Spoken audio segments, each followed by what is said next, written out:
नमस्कार। कभी सोचा है कि ये सीखना और सिखाना आखिर है क्या? आज हम शिक्षण यानी टीचिंग की इसी दिलचस्प दुनिया में गहराई से उतरने वाले हैं।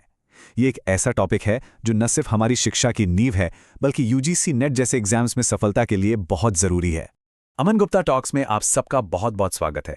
जैसा कि हम सब जानते हैं, यूजीसी नेट पेपर 1 में टीचिंग एप्टीट्यूड एक बहुत ही जरूरी, एक क्रूशियल यूनिट है। तो चलिए आज इस विषय को बिल्कुल आसान भाषा में एक साथ मिलकर समझते हैं। तो आज की हमारी चर्चा का रोड मैप कुछ ऐसा रहेगा। सबसे पहले हम शिक्षण की अवधारणा और उसके उद्देश्यों को समझेंगे। फिर हम शिक्षण के 3 स्तरों पर बात करेंगे और आखिर में इसकी क्या खासियतें हैं और क्या-क्या चीजें इसके लिए जरूरी हैं उसे जानेंगे। तो चलिए शुरू करते हैं हमारे पहले पड़ाव से, शिक्षण की अवधारणा और उद्देश्य। मतलब सबसे पहले ये समझना जरूरी है कि आखिर टीचिंग है क्या और हम सिखाते क्यों हैं, इसका असली मकसद क्या है।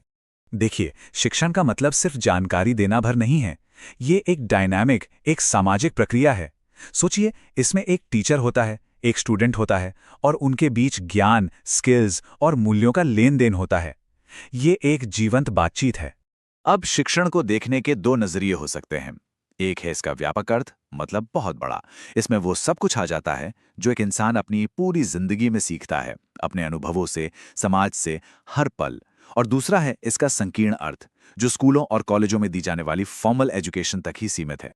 एक बहुत ही मशहूर शिक्षाविद हुए जॉन डीवी। उन्होंने एक बहुत गहरी बात कही थी। उन्होंने कहा कि शिक्षण एक त्रिध्रुवीय प्रक्रिया है। मतलब इसके 3 पोल्स हैं, 3 स्तंभ हैं: शिक्षक, छात्र और पाठ्यक्रम। इन तीनों के बीच जब तक तालमेल नहीं होगा, इफेक्टिव टीचिंग हो ही नहीं सकती। तो फिर सवाल उठता है कि शिक्षण का आखिर गोल क्या है? इसका सबसे बड़ा लक्ष्य, इसका प्राइमरी गोल सीखने वाले के व्यवहार में, उसके बर्ताव में एक अच्छा, एक सकारात्मक बदलाव लाना है। और इसी बड़े लक्ष्य को पाने के लिए इसके कई छोटे छोटे उद्देश्य हैं, जैसे कि ज्ञान का प्रसार करना, व्यवहार और व्यक्तित्व को बदलना, नए स्किल्स डेवलप करना, चाहे वो दिमागी हों या शारीरिक, साथ ही सोचने समझने की शक्ति बढ़ाना, आत्मनिर्भर बनाना और हाँ, नैतिक और सामाजिक मूल्यों को मन में बिठाना। अच्छा, तो अब जब हम मूल बातें समझ गए हैं, तो चलिए इसके अलग अलग लेवल्स को देखते हैं। ये एक तरह से रटने से लेकर गहरी सोच तक का एक सफर है। टीचिंग को उसकी गहराई के हिसाब से हम 3 स्तरों में बांट सकते हैं। सबसे पहला और बुनियादी है स्मृति स्तर, यानी मेमोरी लेवल टीचिंग या एमएलटी। उसके बाद आता है अवबोध स्तर, जिसे अंडरस्टैंडिंग लेवल या यूएलटी कहते हैं। और सबसे ऊंचा स्तर है विचारात्मक या चिंतनशील स्तर, यानी रिफ्लेक्टिव लेवल या आरएलटी। तो पहला लेवल स्मृति स्तर, जिसे हर्बर्ट ने दिया था, ये सबसे बेसिक लेवल है। यहाँ पूरा जोर रटने पर होता है। याद है बचपन में पहाड़े या कविताएं कैसे रटते थे? बस वही। यहाँ टीचर का रोल डोमिनेंट होता है, वो एक्टिव रहता है और स्टूडेंट एक पैसिव रिसीवर की तरह बस ज्ञान लेता है। अब हम एक कदम आगे बढ़ते हैं और आते हैं अवबोध स्तर पर, जिसे मॉरिसन ने दिया। यहाँ सिर्फ रटना काफी नहीं है। यहाँ पर तथ्यों का मतलब समझना और उनके बीच क्या रिश्ता है, ये जानना जरूरी हो जाता है।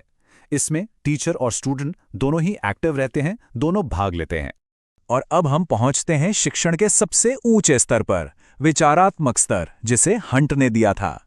ये प्रॉब्लम सॉल्विंग पर आधारित है। यहाँ स्टूडेंट्स अपनी क्रिटिकल थिंकिंग का इस्तेमाल करके समस्याओं का हल खुद खोजते हैं। टीचर यहाँ सिर्फ एक फैसिलिटेटर, एक गाइड की भूमिका में होता है और स्टूडेंट पूरी तरह से एक्टिव और क्रिएटिव होता है।